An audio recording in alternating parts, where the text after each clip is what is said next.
എൻ്റെ പേര് അനീറ്റ ഫിലിപ്പ്. ഞാൻ വരുന്നത് കാസർഗോഡ് ജില്ലയിലെ ചുള്ളിക്കര എന്ന് പറഞ്ഞ സ്ഥലത്ത് നിന്നാണ്. മനുഷ്യന് അസാധ്യമായത് ദൈവത്തിന് സാധ്യമാണ് എന്ന തിരുവചനത്തിന് ഉത്തമ ഉദാഹരണമാണ് ഞാനും എൻ്റെ കുടുംബവും. ഞാൻ ആദ്യമായി മാതാവിനെക്കുറിച്ച് അറിയുന്നത് 2019 നവംബർ മാസം അവസാനമാണ്. അന്നു മുതൽ ഞാനും മാതാവും തമ്മിലൊരു ബന്ധമുണ്ട്. എന്നാൽ 2022 നവംബർ മാസം അവസാനം ഞാനും എൻ്റെ ഹസ്ബൻഡും വർക്ക് ചെയ്യുന്നത് ഇറ്റലിയിലാണ്. ഞങ്ങൾക്ക് 2 ഇരട്ട കുഞ്ഞുങ്ങളുണ്ട്. മൂത്തയാൾ ഇവാന, രണ്ടാമത്തെ ആൾ ഇസബല്ല. അവർ എൻ്റെ വീട്ടിലാണ് നിന്നുകൊണ്ടുണ്ടായിരുന്നത്. 2022 നവംബർ അവസാനം ഹസ്ബൻഡിൻ്റെ അമ്മച്ചി പെട്ടെന്ന് മരിച്ചതുകൊണ്ട് ഞങ്ങൾക്ക് എമർജൻസി ആയിട്ട് 10 ദിവസത്തെ ലീവിനായിട്ട് നാട്ടിൽ വരേണ്ടതായിട്ട് വന്നു. ആ സമയത്ത് എന്നെ കെട്ടിച്ചു വിട്ടത് കണ്ണൂർ ജില്ലയിലെ പയ്യാവൂർ എന്ന് പറഞ്ഞ സ്ഥലത്തോട്ടാണ്. ആ സമയത്ത് ഞങ്ങൾ വന്നപ്പോൾ എൻ്റെ കുഞ്ഞുങ്ങളും പയ്യാവൂർക്ക് വന്നു. 10 ദിവസത്തെ അവധി കഴിഞ്ഞ് പോകുന്നതിന് 3 ദിവസം മുമ്പ് ഞങ്ങൾ എൻ്റെ കുഞ്ഞിനെ പയ്യാവൂരിൽ നിന്ന് ചുള്ളിക്കരയിലോട്ട് കൊണ്ടുപോയാക്കുകയാണ്. അപ്പോൾ ഞങ്ങൾ ചുള്ളിക്കരയിലെത്തി. ഞങ്ങൾ ഡ്രസ്സ് മാറി പിള്ളേരുമായിട്ട് കുറച്ച് സമയം മുറ്റത്തൊക്കെ കളിച്ച് ഞാനും എൻ്റെ ഹസ്ബൻഡും വീടിൻ്റെ അകത്തോട്ട് പോയി. അത് കഴിഞ്ഞപ്പോഴത്തേനും എൻ്റെ മമ്മിയും 2 ഇരട്ട കുഞ്ഞുങ്ങളും വീടിൻ്റെ മുറ്റത്ത് കളിച്ചുകൊണ്ട് നിൽക്കുമായിരുന്നു. ആ സമയത്ത് പ്രതീക്ഷിക്കാതെ ഞങ്ങളുടെ വീടിൻ്റെ സൈഡിലായിട്ട് ഒരു നല്ല ഹൈറ്റിലൊരു മതിലുണ്ട്. ആ മതിലിൻ്റെ അപ്പുറത്ത് മറ്റൊരട പറമ്പാണ്. അവിടെ നിന്നിരുന്നൊരു തെങ്ങ് പ്രതീക്ഷിക്കാതെ നടുവേന്ന് പിളർന്ന് ആദ്യം കാറിൻ്റെ മണ്ടയിലോട്ട് വീണു. അതിന് ശേഷം ഇസബല്ലയുടെ ദേഹത്തോട്ട് വീണാണ് ചെയ്തത്. ആ സമയത്ത് എന്ത് ചെയ്യണമെന്ന് അറിയത്തില്ല. നിലവിളിച്ച് കരയാനല്ലാതെ ഒന്നും ചെയ്തില്ല. എൻ്റെ ഹസ്ബൻഡ് ഓടി അവളെ ചെന്നെടുത്തപ്പോൾ അവൾ കാറിൻ്റെ അടിയിലായി പോയിട്ടുണ്ടായിരുന്നു. അവളെ കാറിൻ്റെ അടിയിൽ നിന്നാണ് വലിച്ചെടുത്തത്. ഞാനും മമ്മിയും നിലവിളിച്ച് കരഞ്ഞു. മാതാവേ, സഞ്ചാരി മാതാവല്ലേ, കൂടത്തിൽ പൊക്കോണം, ഞങ്ങൾക്ക് പോകാൻ പറ്റത്തില്ലെന്ന് പറഞ്ഞ് നിലവിളിച്ച് അവിടെ നിന്ന് കരഞ്ഞു. ആ പ്രദേശത്തുള്ളവരെല്ലാം ഞങ്ങളുടെ കരച്ചിൽ കേട്ട് ഓടി വന്നു. എൻ്റെ ബ്രദറും എൻ്റെ ഹസ്ബൻഡും കൂടെ അവളെ ഞങ്ങളുടെ അടുത്തുള്ള പൂടങ്കൽ എന്ന് പറഞ്ഞുള്ള ഒരു ഗവൺമെൻറ് ഹോസ്പിറ്റലുണ്ട്. ഞങ്ങൾക്കറിയാം അവളെ അവിടെ എത്തിക്കത്തുള്ളൂ. അവളെ പെട്ടെന്ന് അവിടെ എത്തിച്ചു. ആ സമയത്ത് അവിടെ കൂടിയിരുന്ന ആൾക്കാരോടൊക്കെ ഞാൻ പറഞ്ഞു, എന്നെ അവിടെ എടുത്തൊന്ന് എത്തിക്കണം. ആ സമയത്ത് ആരും എന്നെ അവിടെ എടുത്തോട്ട് കൊണ്ടുപോകുന്നില്ല. അവസാനം എൻ്റെ അയൽവക്കത്തുണ്ടായിരുന്ന ചേട്ടനോട് ഞാൻ കരഞ്ഞു പിടിച്ച് ആ ചേട്ടൻ്റെ വണ്ടിക്ക് എന്നെ പൂടങ്കൽ ഹോസ്പിറ്റലിലോട്ട് കൊണ്ടുപോവാണ്. പോകുന്ന വഴിക്ക് ഞാൻ നിലവിളിച്ച് കരയുന്നുണ്ട്, മാതാവേ, ഞാൻ പോകുന്ന വഴിക്ക് ആംബുലൻസ് ഒന്നും കണ്ടേക്കരുത്. അത് കണ്ടു കഴിഞ്ഞാൽ എൻ്റെ സമനില തെറ്റും. ഓൾറെഡി ഞാൻ മനസ്സും ശരീരവും ചത്തു. ഇനിയിപ്പം പോകുന്ന വഴിക്ക് ആംബുലൻസ് കണ്ടു കഴിഞ്ഞാൽ പിന്നെ എന്നെ ഇനി പിടിച്ചാൽ കിട്ടത്തില്ല. എന്തായാലും മാതാവ് അനുഗ്രഹിച്ച് പോകുന്ന വഴിയിലൊന്നും ആംബുലൻസ് കണ്ടില്ല. ഞാൻ ഹോസ്പിറ്റലിൽ എത്തിക്കഴിഞ്ഞപ്പോഴത്തേനും ആംബുലൻസ് മേളിൽ കിടക്കുന്നത് കണ്ടു. എല്ലാവരും അവിടെ കൂടിയിട്ടുണ്ട്. കാരണം ഞങ്ങളുടെ വണ്ടിക്കകത്താണ് ഇവളെ കൊണ്ടുപോയത്. ഞങ്ങളുടെ വണ്ടിയുടെ മണ്ടയിലോട്ടാണ് തെങ്ങി വീണത് ആദ്യം. ആ സമയത്ത് കാറിൻ്റെ ഗ്ലാസ്, പുറകിലത്തെ ഗ്ലാസ് ശരിക്കും അടന്നു പോയിട്ടുണ്ടായിരുന്നു. അതുകൊണ്ട് ആ കാറിൻ്റെ അകത്ത് ഗ്ലാസ്സും ഇല്ലായിരുന്നു. പിന്നെ എൻ്റെ ബ്രദർ കൊണ്ടുപോയപ്പോൾ ഫുൾ ഹോർൺ അടിച്ചിട്ടാണ് ഹോസ്പിറ്റൽ വരെ കൊണ്ടുപോയത്. അപ്പോൾ അതുകൊണ്ട് ഒത്തിരി പേര് ആ വണ്ടീനെ ഫോളോ ചെയ്ത് ഹോസ്പിറ്റലിലെത്തി. അപ്പം പിന്നെ പെട്ടെന്ന് തന്നെ സ്പ്രെഡായി, തെങ്ങ് വീണ് കൊച്ചിനെ ഹോസ്പിറ്റലിൽ കൊണ്ടുപോയിട്ടുണ്ടെന്ന് പറഞ്ഞു. അവർക്ക് ശരിക്കും 3.25 വയസ്സേ ഉണ്ടായിരുന്നുള്ളൂ ആ സമയത്ത് അവർക്ക്.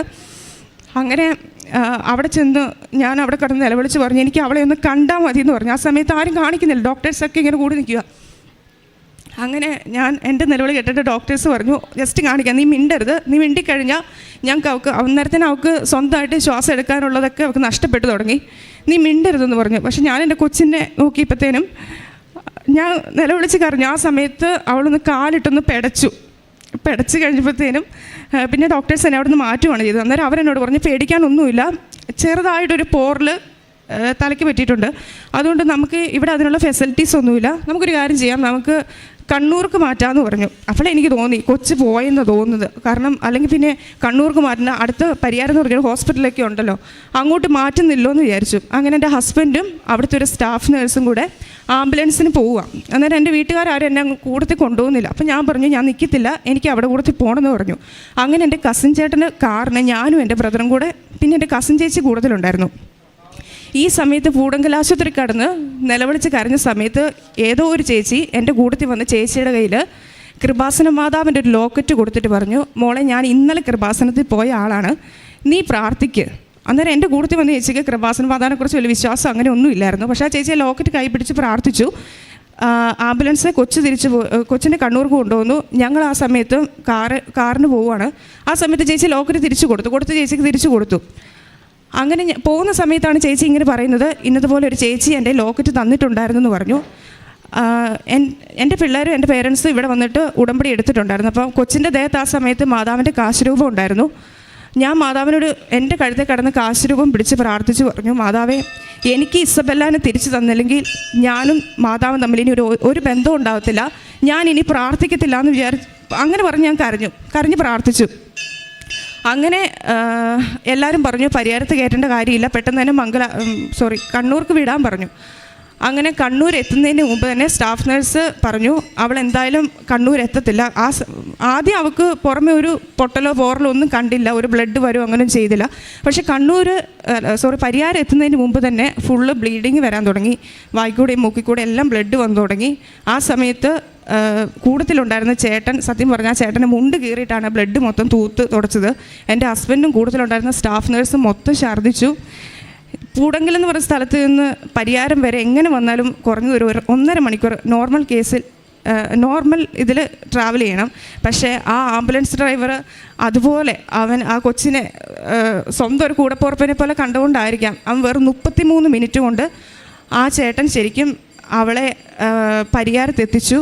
പരിയാരത്തെ സ്റ്റാഫ് നഴ്സിൻ്റെ അത്രയൊരു പ്രഷർ ഉള്ളതുകൊണ്ട് മാത്രമാണ്, കാരണം ഇവർ കണ്ണൂർക്ക് കൊണ്ടുപോകാനായിട്ടാണ് ഇരുന്നത്. അപ്പോൾ സ്റ്റാഫ് പറഞ്ഞു എന്തായാലും ഇവൾ കണ്ണൂർ വരെ എത്തത്തില്ല, പരിയാരത്ത് കയറ്റി നമുക്ക് സപ്പോർട്ട് കൊടുക്കണം എന്ന് പറഞ്ഞ് അവളെ പരിയാരത്ത് കയറ്റി. അവരവിടുന്ന് സപ്പോർട്ടൊക്കെ കൊടുത്ത് പെട്ടെന്ന് തന്നെ അവളെ കണ്ണൂർ ആസ്റ്റർ മിംസ് ഹോസ്പിറ്റലിൽ എത്തിച്ചു. അവിടെ എത്തിച്ചപ്പോഴത്തേന് അവിടെ എല്ലാ സജ്ജീകരണങ്ങളും നടത്തിയിട്ടുണ്ടായിരുന്നു. അപ്പം ഈ പൂടങ്കലിൽ നിന്ന് മാതാവിൻ്റെ ലോക്കറ്റ് ഒരു ചേച്ചി കൊടുത്തു. അതുകൂടാതെ പരിയാരത്തു നിന്ന് എൻ്റെ ഒരു കസിൻ ചേച്ചി അമ്മയായിട്ട് അവിടെ ഹോസ്പിറ്റലിൽ അഡ്മിറ്റ് ആയിരുന്നു. ആ സമയത്ത് ആ ചേച്ചി ഇവിടെ വന്ന് ഉടമ്പടി എടുത്തതായിരുന്നു. ആ ചേച്ചിയുടെ നേർച്ച വസ്തുക്കളുണ്ടായിരുന്നു. ആംബുലൻസിലും ഇസബല്ലയുടെ ദേഹത്തോടും ആ ചേച്ചി ഉപ്പ് വെതറിയാണ് വിട്ടത്, വിശ്വാസപ്രമാണം ചൊല്ലി ഉപ്പ് വെതറി വിട്ടു. അപ്പോൾ മാതാവിൻ്റെ സംരക്ഷണം തുടക്കം മുതൽ ഇസബല്ലയുടെ കൂട്ടത്തിൽ തന്നെ ഉണ്ടായിരുന്നു. അങ്ങനെ അവൾ കണ്ണൂർ ഹോസ്പിറ്റലിലെത്തി. എമർജൻസി പെട്ടെന്ന് തന്നെ അവിടെ തലയോട്ടിക്കും തലച്ചോറിനും ഇടയ്ക്ക് ബ്ലഡ് മൊത്തം ക്ലോട്ടായി. അങ്ങനെ എമർജൻസി ക്ലോട്ടായ ബ്ലഡ് അവർ ഓപ്പറേഷൻ ചെയ്തെടുത്തു. അങ്ങനെ ഈ ഒരു സൈഡിലെ ബോൺ എടുത്ത് അവർ പുറത്ത് വെച്ചിട്ടാണ് അവർ ഓപ്പറേഷൻ നടത്തിയത്. പിന്നീട് അവർ പറഞ്ഞു അവിടെ സ്പൈനൽ കോഡിന് പൊട്ടലുണ്ട്, അവിടെ നട്ടലിന് പൊട്ടലുണ്ട്, പിന്നെ ഹിപ്പിൻ്റെ ഇവിടെ പൊട്ടലുണ്ട്, ലെൻസിന് പ്രോബ്ലം ഉണ്ട്, മൊത്തം പോയി കിടക്കുകയാണ്. ഒരു തെങ്ങ് വീണതല്ലേ, സാധാരണ നമ്മൾ കേട്ടിട്ടുള്ളത് മടൽ അല്ലെങ്കിൽ ഒരു തേങ്ങ എന്നൊക്കെ കേട്ടിട്ടുള്ളൂ. പക്ഷേ ഒരു തെങ്ങ് വീണ് കഴിഞ്ഞുള്ള കൊച്ചിൻ്റെ അവസ്ഥ നമുക്ക് ഊഹിക്കാവുന്നേ ഉള്ളൂ. അപ്പോൾ ഡോക്ടേഴ്സ് ഓപ്പറേഷൻ കഴിഞ്ഞ് ഉടനെ അവളെ വെൻറ്റിലേറ്ററിലോട്ട് മാറ്റി. ഞാൻ അവളെ കണ്ടപ്പോൾ അവസ്ഥ അവിടെ മുഖം തന്നെ മാറിപ്പോയി. എന്നെ ഞാൻ മാതാവിന് തന്നെ അവളെ വിട്ടുകൊടുത്തു. പിന്നെ ഫെബ്രുവരി 26-ാം തീയതി അവരുടെ 4ാമത്തെ ബർത്ത്ഡേ ആണ്. ഞാൻ മാതാവിനോട് ഇത്രേ പറഞ്ഞുള്ളൂ, എനിക്ക് 26-ാം തീയതി ആകുമ്പോഴത്തേനും എനിക്ക് 2 പേരെ തിരിച്ചു തരുവാണെങ്കിൽ എനിക്ക് ഇസബെല്ലനെ തിരിച്ചു തരണം, ഇല്ലെങ്കിൽ ഞങ്ങൾ 4 പേരെ എടുത്തോ, ഞങ്ങൾക്ക് വേണ്ട, ഇനി ഇങ്ങനൊരു ജീവിതം ഞങ്ങൾക്ക് വേണ്ട എന്ന് പറഞ്ഞാണ് ഞാൻ ആ ഹോസ്പിറ്റലിൽ നിന്ന് കരഞ്ഞ് പ്രാർത്ഥിക്കുന്നത്. ആ സമയത്ത് കൂട്ടത്തിലുണ്ടായിരുന്ന ഒത്തിരി പേര് ഞങ്ങളോട് പറഞ്ഞു, ഞങ്ങളും കൃപാസനത്തിൽ വന്ന് ഉടമ്പടി എടുക്കും, നീ കൃപാസന മാതാവിനോടല്ലേ പ്രാർത്ഥിക്കുന്നത്, ഓക്കെ ഞങ്ങളും വന്ന് പ്രാർത്ഥിച്ചോളാം എന്ന് പറഞ്ഞു. അങ്ങനെ പിറ്റേ ദിവസം തൊട്ട് വെൻറ്റിലേറ്ററിൽ എന്നെ എൻ്റെ ഹസ്ബൻഡിനെ കയറ്റാൻ തുടങ്ങി. ഡോക്ടേഴ്സ് പറഞ്ഞു നമുക്കൊന്നും ചെയ്യാനില്ല, ഞങ്ങളാൽ കഴിയേണ്ടതൊക്കെ ഞങ്ങൾ ചെയ്തു കഴിഞ്ഞു, ഇനി ഒന്നുമില്ല, ഇനി എല്ലാം ദൈവത്തിൻ്റെ കയ്യിലാണ്. പിന്നെ അവൾക്ക് യൂറിനറി ഇൻഫെക്ഷനായി, ബ്ലഡിൽ ഇൻഫെക്ഷനായി, മൊത്തം പിന്നെ യൂറിനൊന്നും കൺട്രോൾ ഇല്ലാതെ പോകാൻ തുടങ്ങി. അപ്പോൾ അതൊക്കെ ബാഡായിട്ടുള്ള സിംറ്റമായിട്ടാണ് ഇവർ ഡോക്ടേഴ്സ് പറയുന്നത്. അപ്പം ഡോക്ടർ പറഞ്ഞു ബാക്കിയെല്ലാം ദൈവത്തിൻ്റെ കയ്യിൽ, ഇനി നിങ്ങൾ തീരുമാനിക്കുക, എന്തിനും തയ്യാറായി നിന്നോ. അവർ നമ്മുടെ മുഖത്ത് നോക്കി തന്നെ എല്ലാ കാര്യങ്ങളും പറഞ്ഞു. ആ സമയത്ത് 5-ാം തീയതിയാണ് ഈ സംഭവം നടക്കുന്നത്, ഒരു 3:30 സമയം. 5-ാം തീയതി വൈകുന്നേരം തൊട്ട് 6-ാം തീയതി കഴിഞ്ഞു. 6-ാം തീയതിയും ഡോക്ടേഴ്സിന് ഒരു പ്രതീക്ഷയില്ല. അവർ പറഞ്ഞു നമുക്കൊന്നും ഇല്ല, പറയാനായിട്ട് ഒന്നുമില്ല, ബാക്കിയെല്ലാം ദൈവത്തിൻ്റെ കയ്യിൽ. 6-ാം തീയതി വൈകുന്നേരം ഞങ്ങളോട് പറഞ്ഞു 7-ാം തീയതി ഒരു CT സ്കാൻ ഉണ്ട്, അതിൻ്റെ അകത്ത് അറിയാൻ പറ്റും ഇനി മുമ്പോട്ട് എങ്ങനെയാണ് എന്താ. എന്നാലും ഇവർ ഒരു പ്രതീക്ഷ, 1% പോലും ഇവർ പ്രതീക്ഷ നമ്മളോട് പറയുന്നില്ല. എന്തെങ്കിലും ഒരു പ്രതീക്ഷ പറഞ്ഞെങ്കിലല്ലേ നമുക്കും ഒരു ഇതുള്ളൂ. പക്ഷേ ഇവരൊന്നും പറയുന്നില്ല, എന്തിനും തയ്യാറായിട്ട് നിന്നോ.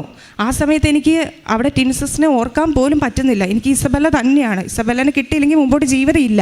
10 ദിവസത്തെ അവധിക്ക് വേണ്ടി വന്നതാണ് ഞാനും എൻ്റെ ഹസ്ബൻഡും. അങ്ങനെ 7-ാം തീയതി ഇവളെ സ്കാനിങ്ങിന് കയറ്റുന്നതിന് മുമ്പ് എനിക്കൊരു ഇതുണ്ടായിരുന്നു, മാതാവിൻ്റെ ഒരു ഫോട്ടോ എത്രയും വേഗം അവിടെ തലക്കിലൊന്ന് എത്തിക്കണം. അതിനു മുമ്പ് 5-ാം തീയതി തൊട്ട് ഇവക്ക് ഞാൻ മാതാവിൻ്റെ ഓയിൽ അപ്ലൈ ചെയ്യുന്നുണ്ടായിരുന്നു. വീട്ടിൽ നിന്ന് മാതാവിൻ്റെ തൈലം വീട്ടിൽ നിന്ന് മമ്മി കൊടുത്തു വിട്ടു. അന്ന് തൊട്ട് ഞാൻ മാതാവിൻ്റെ തൈലം ഇവിടെ ശരീരം മൊത്തം ഞാൻ കുരിശടയാളത്താൽ അപ്ലൈ ചെയ്യുമായിരുന്നു. ആ സമയത്ത് 7-ാം തീയതി മാതാവിൻ്റെ പ്രതീക്ഷീകരണ ദിവസം, അന്ന് എൻ്റെ അനിയൻ, അവൻ UK അവൻ എന്നെ വിളിച്ച് പറഞ്ഞു, എടി ഇന്ന് മാതാവിൻ്റെ പ്രതീക്ഷീകരണ ദിവസം, നീ മുട്ടിപ്പായെന്ന് പ്രാർത്ഥിക്കാൻ പറഞ്ഞു. അപ്പോൾ ഞാൻ പറഞ്ഞു, എനിക്ക് മാതാവിൻ്റെ ഒരു ഫോട്ടോ എനിക്ക് വേണം. അപ്പോൾ അതിനുവേണ്ടി ഞാൻ എൻ്റെ ബ്രദറിനോടും കസിൻ ചേട്ടനോട് പറഞ്ഞപ്പോൾ അവർ പറഞ്ഞു, നീ ഇവിടെ നിന്ന് പ്രാർത്ഥിച്ചാൽ മതി, നീ ഇനി എങ്ങോട്ടും പോകണ്ടെന്ന് പറഞ്ഞു. എന്നെ എങ്ങോട്ടും തന്നെ വിടാൻ പറ്റുന്നൊരു മാനസികാവസ്ഥയിലല്ലായിരുന്നു. അപ്പോൾ കൂട്ടത്തിൽ ഹസ്ബൻഡിൻ്റെ പപ്പായുടെ പെങ്ങളുണ്ടായിരുന്നു. ആൻറ്റിയോട് ഞാൻ പറഞ്ഞു, ആൻറ്റിയുടെ ഫോണൊന്നും എനിക്കിതാ, എനിക്ക് മാതാവിൻ്റെ ഒരു ഫോട്ടോ ഗൂഗിളിൽ കയറി എടുക്കണം, എന്നിട്ട് എനിക്ക് അതിൻ്റെ ഒരു കളർ പ്രിൻ്റ് എടുക്കണം എന്ന് പറഞ്ഞു. ഞാൻ എന്നിട്ട് എൻ്റെ ബ്രദറിൻ്റെയും കസിൻ ചേട്ടൻ്റെയും കണ്ണ് വെട്ടിച്ച് ലിഫ്റ്റ് പോലും എടുക്കാതെ ഞാൻ ഓടി, കിട്ടിയ ഫോണുമായിട്ട് ഞാൻ ഓടിയിട്ട് താഴെ ചെന്ന് അന്വേഷിച്ചു, എവിടെയാണോ ഒരു കളർ പ്രിൻ്റ് എടുത്തു തരുന്നതെന്ന് ചോദിച്ചു. അന്നേരം അവർ പറഞ്ഞു, ഇവിടെ എടുത്തു തരും, പക്ഷേ ഇപ്പോൾ അത് ഓപ്പൺ ആയിട്ടില്ല, തന്നെയല്ല സ്റ്റാഫിന് മാത്രമേ കൊടുക്കത്തുള്ളൂ, പുറമക്കാർക്ക് എടുത്ത് കൊടുക്കത്തില്ലെന്ന് പറഞ്ഞു. അങ്ങനെ ഞാൻ ആ സ്ഥലം കണ്ടെത്തി അവിടെ ചെന്നൊരു ചേട്ടനോട് ചോദിച്ചു, ചേട്ടാ എനിക്ക് ഈ മാതാവിൻ്റെ ഒരു ഫോട്ടോ എനിക്കൊന്ന് കളർ പ്രിൻ്റ് എടുത്ത് തരാമെന്ന് ചോദിച്ചു. ചേട്ടൻ പറഞ്ഞു, മോളെ ഇത് ഓപ്പൺ ആയിട്ടില്ല, പിന്നെ തന്നെയില്ല നിങ്ങൾക്കിത് എടുത്ത് തരാനുള്ളൊരു ഇതില്ലെന്നും പറഞ്ഞു. ഞാൻ അവിടെ നിന്ന് ആ ചേട്ടന് മുമ്പിൽ കരഞ്ഞു പറഞ്ഞു, ചേട്ടാ ഇന്ന് എൻ്റെ കൊച്ചിൻ്റെ സ്കാനിങ് ആണ്, അതിനു മുമ്പ് എനിക്ക് മാതാവിൻ്റെ ഫോട്ടോ അവിടെ തലയ്ക്ക് വെക്കണം, പിന്നെ ഒരു പ്രതീക്ഷയില്ലാതെ എൻ്റെ കൊച്ച് വെൻറ്റിലേറ്ററിൽ കിടക്കുന്നത്, എനിക്ക് ആകെ പ്രതീക്ഷ ഈ മാതാവിന് മാത്രമാണെന്ന് പറഞ്ഞു. ആ ചേട്ടൻ പറഞ്ഞു, കൊച്ച് ഫോൺ കാണിക്കാൻ പറഞ്ഞു. ഞാൻ ഫോൺ കൊടുത്തു.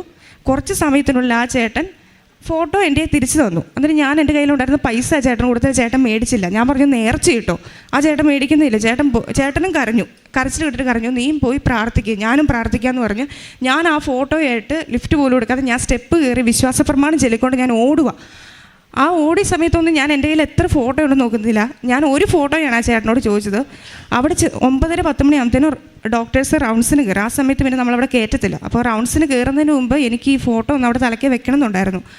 ആ സമയത്ത് ഞാൻ അവിടെ ഓടിച്ചെന്നു. സെക്യൂരിറ്റി ചേച്ചിയോട് പറഞ്ഞു, ചേച്ചി ഇന്നതുപോലെ ഈ ഫോട്ടോ ഇന്ന് വെക്കാവോ എന്ന് ചോദിച്ചു.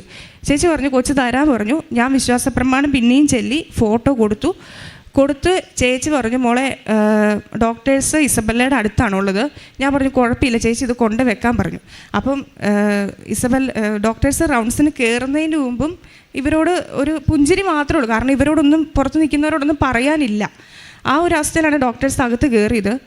ഈ ചേച്ചി, സെക്യൂരിറ്റി ചേച്ചി ആ ഫോട്ടോ കൊണ്ടുവച്ച് ആ സ്പോട്ടിൽ, അല്ലെങ്കിൽ കുറച്ച് സമയം കഴിഞ്ഞിട്ടാണ് ഡോക്ടർമാർ പേഷ്യൻസിൻ്റെ കൂട്ടത്തിലുള്ളവരെ വിളിക്കുന്നത്. ആ സ്പോട്ടിൽ എൻ്റെ ബ്രദറിനെയും കസിൻ ചേട്ടനെയും വിളിച്ച് പറഞ്ഞു, അകത്തോട്ട് വരാൻ പറഞ്ഞു. എന്ത് മിറാക്കിളാ സംഭവിച്ചതെന്ന് അറിയത്തില്ല. അവിടെ യൂറിൻ കൺട്രോളായി. അവൾ മരുന്നിനോടൊന്നും റെസ്പോണ്ട് ചെയ്യുന്നില്ലായിരുന്നു. ആ സ്പോട്ടിൽ അവൾ മരുന്നിനോട് റെസ്പോണ്ട് ചെയ്യാൻ തുടങ്ങി.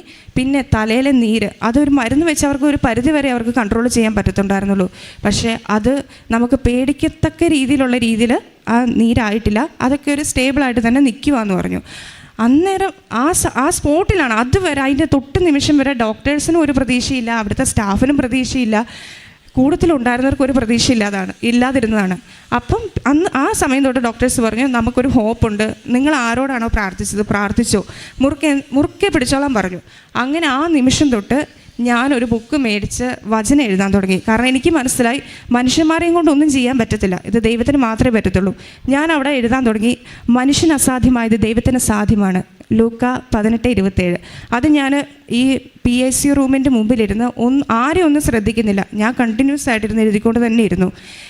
പിന്നെ ഡോക്ടേഴ്സ് പറഞ്ഞു, ഞങ്ങളിപ്പോൾ അവിടെ ബ്രെയിൻ്റെ കാര്യം മാത്രമേ നോക്കുന്നുള്ളൂ, അവിടെ സ്പൈനൽ കോഡിൻ്റെയും പിന്നെ ഹിപ്പിൻ്റെയും ഞങ്ങൾ നോക്കുന്നില്ല, അതൊക്കെ പിന്നീടാണ്, ആദ്യം ബ്രെയിൻ്റെ നോക്കട്ടെ എന്ന് പറഞ്ഞു. അങ്ങനെ അവൾ മരുന്നിനോടൊക്കെ റെസ്പോണ്ട് ചെയ്യാൻ തുടങ്ങി. ഓട്ടോമാറ്റിക്കായിട്ട് അവൾ ഓക്കെ വരാൻ തുടങ്ങി. അങ്ങനെ പിന്നെ അവളെ വെൻറ്റിലേറ്ററിൽ നിന്ന് അവളെ ICUലോട്ട് മാറ്റി. ICUന്ന് 22ാമത്തെ ദിവസം ഞങ്ങൾക്ക് വീട്ടിൽ വരാൻ പറ്റി. ഇങ്ങനൊരു സംഭവം നടന്നപ്പോൾ കുറഞ്ഞത് എല്ലാവരും വിചാരിച്ചു 1.5-2 മാസം അവൾ ഹോസ്പിറ്റലിൽ കിടക്കും എന്നാണ് വിചാരിച്ചത്. പക്ഷേ മാതാവിൻ്റെ അനുഗ്രഹം കൊണ്ട് ഞങ്ങൾക്ക് വെറും 22ാമത്തെ ദിവസം ഞങ്ങൾക്ക് വീട്ടിൽ വരാൻ പറ്റി. ഞാൻ ആ സമയത്തൊക്കെ വിശ്വാസപ്രമാണം, ഇവിടെ കാണുന്ന സമയത്ത് മൊത്തം വിശ്വാസപ്രമാണം ചെയ്ത് തൈലം തേക്കുമായിരുന്നു. പിന്നെ മാതാവിൻ്റെ ഫോട്ടോ തലയ്ക്കലുണ്ടായിരുന്നു. പിന്നെ ഞാൻ ഈ വചനം എഴുതിയിട്ട് അവിടെ തലയ്ക്കൽ വെച്ചിട്ടുണ്ടായിരുന്നു, മനുഷ്യന് അസാധ്യമായത് ദൈവത്തിന് സാധ്യമാണെന്നുള്ള വചനവും ഞാൻ അവിടെ തലയ്ക്കൽ ഒരു ഫയലിൻ്റെ അകത്താക്കി വെച്ചിട്ടുണ്ടായിരുന്നു. അതിനുശേഷം ഡോക്ടർ പറഞ്ഞു, നിങ്ങൾ കുറഞ്ഞത് ഇവർക്ക് ഒരു 6 മാസം വരെ സമയം കൊടുക്കണം, കാരണം ഇവൾ മൊത്തം ഇത് പ്രോബ്ലം ആണല്ലോ. 6 മാസം വരെ സമയം കൊടുക്കണം എന്ന് പറഞ്ഞു. ഞങ്ങൾ പറഞ്ഞു എത്ര സമയം വേണമെങ്കിലും കൊടുക്കാം, ഏത് കോലത്തിലും ആയാലും ഞങ്ങൾ സ്വീകരിക്കും, ഞങ്ങൾക്ക് ജീവനോടുകൂടി ഇവളെ തന്നെ തിരിച്ചു കിട്ടണം. കാരണം ഇവക്കൊരു ടിൻ സിസ്റ്ററുണ്ട്. അപ്പം ഞങ്ങൾക്ക് ഇവളെ തിരിച്ച് കിട്ടിയേ മതിയാവത്തുള്ളൂ, അതുകൊണ്ട് ഞങ്ങൾ സ്വീകരിച്ചോളാം എന്നുള്ള രീതിയിൽ തന്നെ ഞങ്ങൾ മുമ്പോട്ട് പോയി. അത് കഴിഞ്ഞ് ഇവൾ പെട്ടെന്ന് ഞങ്ങൾക്കറിയത്തില്ല, പെട്ടെന്ന് ഇവൾ ഇമ്പ്രൂവ്മെൻ്റ് ആകാൻ തുടങ്ങി. ഡോക്ടേഴ്സും ഭയങ്കര ഹാപ്പിയും. അങ്ങനെ 22ാമത്തെ ദിവസം ഞങ്ങൾ വീട്ടിലോട്ട് വന്നു. അതിൻ്റെ ഇടയ്ക്ക് ഡോക്ടേഴ്സ് ഞങ്ങളോട് പറഞ്ഞിട്ടുണ്ടായിരുന്നു, നിങ്ങൾ റീഹാബ് സെൻറ്ററിൽ പോകണം, കാരണം ഫിസിയോതെറാപ്പി ചെയ്യണം, സ്പീച്ച് തെറാപ്പി ചെയ്യണം. ആ സമയത്ത് ഇവളങ്ങനെ കാര്യമായിട്ട് സംസാരിക്കുന്നൊന്നുമില്ല, സൗണ്ട് പുറത്തോട്ടില്ല. അപ്പോൾ ഡോക്ടേഴ്സ് നമ്മളോട് പറഞ്ഞായിരുന്നു, ഇത് ബ്രെയിനെ ബാധിച്ചുകൊണ്ട് നമുക്ക് പറയാൻ പറ്റത്തില്ല, ഓർമ്മശക്തി, കാഴ്ച, കേൾവി, എല്ലാം ഇതിനെ ബാധിക്കും. അപ്പോൾ ഇതിനൊക്കെ നിങ്ങൾ സമയം കൊടുക്കണം എന്നൊക്കെ പറഞ്ഞു. പക്ഷേ ഇവൾ എന്നാ പറയുക, പെട്ടെന്ന് ഇതിൻ്റെ അകത്തു നിന്നൊക്കെ ഇമ്പ്രൂവ്മെൻ്റ് ആയി. പിന്നെ ഇവിടെ ഡോക്ടർ പറഞ്ഞത് നിങ്ങൾ ഹോസ്പിറ്റലിൽ തന്നെ റീഹാബ് സെൻറ്ററിൽ പോകണം എന്നാണ് പറഞ്ഞത്. അപ്പോൾ ഞാനിങ്ങനെ പറഞ്ഞു, ഡോക്ടറെ അവൾക്കൊരു ടിൻ സിസ്റ്റർ ഉണ്ടല്ലോ, അപ്പം ഞങ്ങൾ ഒരാഴ്ച ഒന്ന് വെയിറ്റ് ചെയ്യട്ടെ, അവളുമായിട്ടൊന്ന് മിങ്കിൾ ചെയ്ത് നോക്കിയതിന് ശേഷം ഞങ്ങൾ പോകാമെന്ന് പറഞ്ഞു. അങ്ങനെ ഇവൾ വീട്ടിൽ ചെന്ന് ഇവാന, അവിടെ ട്വിൻ സിസ്റ്റർ ഇവളുമായിട്ട് ഭയങ്കരമായിട്ട് എന്നാ പറയുക, അവളെ കെയർ ചെയ്യുന്നു, അവളെയും കൊണ്ട് സംസാരിപ്പിക്കുന്നു. എന്നെക്കഴിഞ്ഞും ഒരു പക്ഷേ ബന്ധം അവർ തമ്മിലായതുകൊണ്ടായിരിക്കാം അവളിലൂടെ ഇവൾ ഒത്തിരി ഇമ്പ്രൂവ്മെൻ്റ് ആയി. അതിനുശേഷം ഞങ്ങൾ ഒരാഴ്ചയ്ക്ക് ശേഷം ഞങ്ങൾ വയനാട്ടിലുള്ളൊരു റീഹാബ് സെൻറ്ററിൽ ചെന്നു. അവിടെ ചെന്നപ്പോൾ ഡോക്ടർ പറഞ്ഞു, നിങ്ങൾ ഇവിടെ നിന്ന് ട്രീറ്റ്മെൻറ്റ് ചെയ്യാൻ മാത്രം പ്രോബ്ലം ഒന്നും ഞങ്ങൾ കാണുന്നില്ല. പിന്നെ ഇവക്ക് ഓപ്പറേഷൻ കഴിഞ്ഞ ശേഷം പ്ലാസ്റ്റർ ഇട്ടിട്ടുണ്ടായിരുന്നു. ആ പ്ലാസ്റ്ററൊക്കെ ഒരാഴ്ച കൊണ്ട് ഇവൾ പൊട്ടിച്ച് കളഞ്ഞു നടന്നിട്ട്. കാരണം ഇവർ തമ്മിൽ അങ്ങോട്ടും ഇങ്ങോട്ടും ഓടിച്ചാടിയും കളിച്ച് ഒരാഴ്ച കൊണ്ട് ആ പ്ലാസ്റ്ററൊക്കെ പൊട്ടിച്ച് കളഞ്ഞു.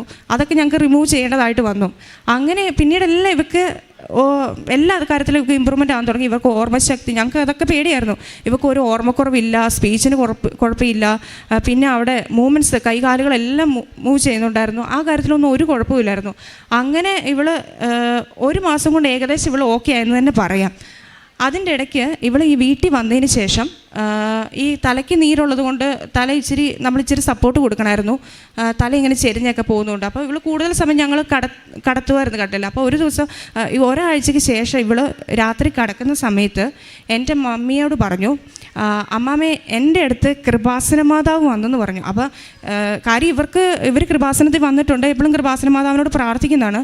ഇത്രയും ഇഞ്ചറി പറ്റിയൊരു കുഞ്ഞാണ്, കാരണം ബ്രെയിനെ ബാധിച്ചു, തലയോട്ടിക്ക് പൊട്ടൽ, ഇതെല്ലാം ബാധിച്ച കുഞ്ഞ് ഇങ്ങോട്ട് പറയാണ്, അമ്മാമ്മേ എൻ്റെ അടുത്ത് ആശുപത്രി വെച്ച് കൃപാസന മാതാവ് വന്നെന്ന് പറഞ്ഞു. അപ്പോൾ ആ സമയത്ത് മമ്മി ഞങ്ങളെല്ലാവരും വിളിച്ചു, ദേ കൊച്ചി കൃപാസന മാതാവിനെ കണ്ടെന്നാണ് പറയുന്നതെന്ന് പറഞ്ഞു. അങ്ങനെ ഞങ്ങളെല്ലാം വന്നപ്പോൾ മമ്മി അവളോട് ചോദിച്ചു, ഇസബെല്ല മാതാവ് എങ്ങനെയാണ് വന്നതെന്ന് ചോദിച്ചു. അപ്പോൾ അവൾ പറഞ്ഞു, മാതാവ് കടലിൻ്റെ മേളിൽ കൂടെ വന്നതെന്ന് പറഞ്ഞു. അന്നേരമാണ് വീട്ടിലുള്ള ഫോട്ടോ ഞങ്ങൾ നോക്കുമ്പോൾ നേരാണ്, മാതാവിൻ്റെ പിറകെ തിരമാല ഇങ്ങനെ അടിക്കുന്നൊരിതുണ്ടല്ലോ. അപ്പം ഞങ്ങൾക്കത് ഭയങ്കര വിശ്വാസമായി. അപ്പം മമ്മി ചുമ്മാ ചോദിച്ചു, മാതാവിൻ്റെ കയ്യിൽ എന്നതാ ഉണ്ടായിരുന്നതെന്ന് ചോദിച്ചു. അന്നേരം അവൾ പറഞ്ഞു, ആ 3.25 വയസ്സുകാരത്തി കുഞ്ഞാന്ന് പറഞ്ഞു. അവൾ പറയാം ഭൂമി എന്നാണ് പറഞ്ഞത്. ഞങ്ങൾ പറഞ്ഞു കൊടുത്തിട്ടില്ല, അവൾ ഭൂമി എന്നൊരു വാക്ക് പറഞ്ഞു. ഞങ്ങൾക്ക് അന്നേരം ഭയങ്കര വിശ്വാസമായി, ഇത് മാതാവ് ഇടപെട്ട കുഞ്ഞ്. അറിയാം, കാരണം ഡോക്ടേഴ്സിന് ഒരു പ്രതീക്ഷയില്ലാതെ പോയ കുഞ്ഞാണ്. ആ കുഞ്ഞിനെയാണ് മാതാവ് തിരിച്ചു തന്നെന്ന് എല്ലാവർക്കും അറിയാം. അപ്പോൾ ഇവൾ ഇങ്ങോട്ട് ഈ കാര്യം പറയുമ്പോൾ ഞങ്ങൾക്ക് പൂർണ്ണ വിശ്വാസമായി, കൃപാസന മാതാവ് അവിടെ അടുത്ത് വന്നിട്ടുണ്ടെന്ന് തന്നെ. അതുപോലെ തന്നെ മമ്മി ചോദിച്ചു, അന്നേരം വേറെ ആരാ ഇസബെല്ല വന്നതെന്ന് ചോദിച്ചപ്പോൾ അവൾ പറഞ്ഞു, ഈശോയും വന്നുവെന്ന് പറഞ്ഞു. അപ്പോൾ ഞങ്ങൾ ചോദിച്ചു, അപ്പോൾ ഈശോ എങ്ങനെ വന്നു, ഈശോ എന്നതാ ഈശോയുടെ കയ്യിലുണ്ടായിരുന്നെന്ന് ചോദിച്ചു. അപ്പോൾ അവൾ തന്നെ ഇങ്ങനെ കാണിച്ചു. ഇതിൻ്റെ അകത്ത് ഒരു കള്ളത്തരവും ഇല്ല കേട്ടോ, ഞാനിവിടെ സാക്ഷ്യം പറയാനായിട്ട് ഇങ്ങനെ ഉണ്ടാക്കി പറയുന്നൊന്നുമല്ല. എൻ്റെ കുഞ്ഞിൻ്റെ ഇതിൽ ഞാൻ സത്യമാണ് പറയുന്നത്. അവൾ കൃപാസന മാതാവിനെ കണ്ടെന്നും പറഞ്ഞു, കടലിൻ്റെ മേളിൽ കൂടെ വന്നതെന്നും പറഞ്ഞു, മാതാവിൻ്റെ കയ്യിൽ ഭൂമിയായിരുന്നെന്നും പറഞ്ഞു, ഈശോ വന്നു, ഈശോ അവളെ ഇങ്ങനെ കാണിച്ചെന്നും പറഞ്ഞു. ഇത്രയും പറഞ്ഞു. പിന്നീട് ഇവിടെ ഇമ്പ്രൂവ്മെൻറ്റ്. അപ്പം ഇപ്പോൾ എല്ലാവരും ഞങ്ങളോട് ചോദിക്കുന്നത് ഇസബെല്ല കണ്ണു തുറക്കുന്നുണ്ടോ, ഇസബെല്ല നടക്കുന്നുണ്ടോ എന്ന്. കാരണം അതായിരുന്നു അവിടെ സിറ്റുവേഷൻ. പക്ഷേ മാതാവിലൂടെ അവൾക്ക് മൊത്തത്തിൽ അവളിപ്പം ഡാൻസ് കളിക്കുന്നു, പാട്ട് പാടുന്നു, എല്ലാവരും തിരിച്ചറിയുന്നു. ഞങ്ങൾക്കറിയത്തില്ല എന്താ അവിടെ സംഭവിച്ചതെന്ന് അറിയത്തില്ല. ആ ഒരു ഫോട്ടോ വെച്ചപ്പോൾ തൊട്ടാണ് ഇവൾക്ക് ഇത്രയും വലിയ ഇമ്പ്രൂവ്മെൻറ്റ് കാര്യങ്ങളൊക്കെ വന്നു തുടങ്ങിയത്. ഞാനും എൻ്റെ കുടുംബവും മാതാവിന് നിത്യസാക്ഷിയായിട്ട് ജീവിക്കും. അതോടൊപ്പം തന്നെ ആ സമയം മുതൽ ഞങ്ങളെ ബുദ്ധിമുട്ടിക്കാത്ത രീതിയിൽ ഞങ്ങളുടെ ഇടവക പള്ളിയിലെ വികാരിയച്ഛൻ പറഞ്ഞു, ആ വീട്ടുകാരെ നിങ്ങൾ വിളിച്ച് ബുദ്ധിമുട്ടിക്കരുത്. പ്രത്യേകിച്ച് ഞങ്ങളുടെ ഇടവപ്പള്ളിയിലെ വികാരി അച്ഛൻ, ബഹുമാനപ്പെട്ട സിസ്റ്റേഴ്സ് ഞങ്ങൾക്ക് വേണ്ടി സപ്പോർട്ട് ചെയ്തു. ആ സമയത്ത് ഞങ്ങളുടെ കയ്യിലൊന്നും ഒത്തിരി ക്യാഷൊന്നും ഇല്ലായിരുന്നു. ആ സമയത്തൊക്കെ എവിടെ നിന്നാ ക്യാഷ് മാതാവ് അറേഞ്ച് ചെയ്തെന്ന് അറിയത്തില്ല. എല്ലാവരും ചോദിച്ചു, നിങ്ങൾക്ക് 1 കോടി രൂപയായോ എന്നൊക്കെ ചോദിച്ചു ഹോസ്പിറ്റലിൽ. സത്യം പറഞ്ഞാൽ 15 ലക്ഷം രൂപ പോലും ആയിട്ടില്ല. കാരണം നമ്മൾ അതിൽ കൂടെയാണ് പ്രതീക്ഷിച്ചത്.